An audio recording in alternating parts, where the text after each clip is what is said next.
Hello and welcome back to the channel. In today's video we're going to be taking a look at a new widget in Nylo called NyFutureBuilder, and it looks like this. It makes it really easy to handle futures and return like a child widget from the while using the data that comes from the future. So yeah, I'll show you what that looks like.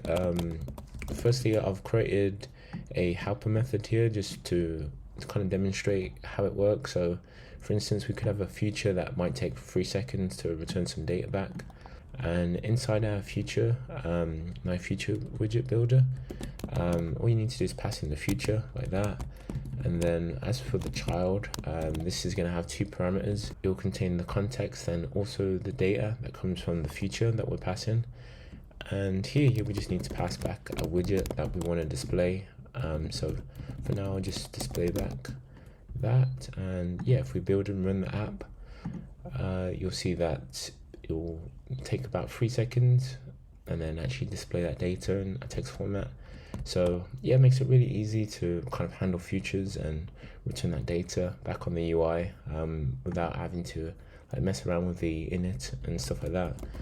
You can also see here, if I just like print this out, you see when it returns the data, we get that printout as well. So yeah, really powerful. So one of the really cool things about the NyFutureBuilder is that you can actually use it with API services too. So in this instance, what we're doing is just fetching from the API service here a list of users, and then just return back a list of JSON placeholder users.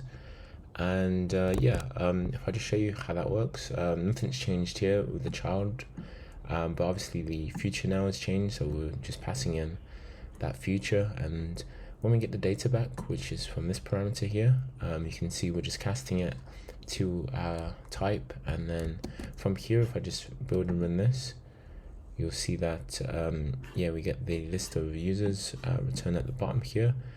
And yeah, if we wanted to, we could actually use this data if we wanted. So instead of returning like a text widget here, we could actually just return like a text view and it's passing as children, something like this.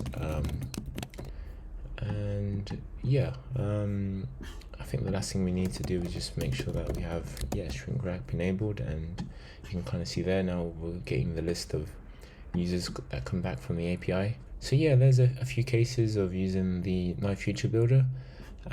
One of the other things I'll mention is that it will use the loader from your design file. So anything that you're setting as your loader here, it will use that when it's actually loading on the initial load. So you can either override that by just passing in like a new loader here. So we could pass something else, like a different widget for when it is loading, or we can just use the default one. And you also have a on error as well, which will pass back the error if there's something wrong with the future. But yeah, that's NyFutureBuilder. You can check it out today in Nylo 4.14. Definitely check out the docs and maybe give Nylo a try if you're new.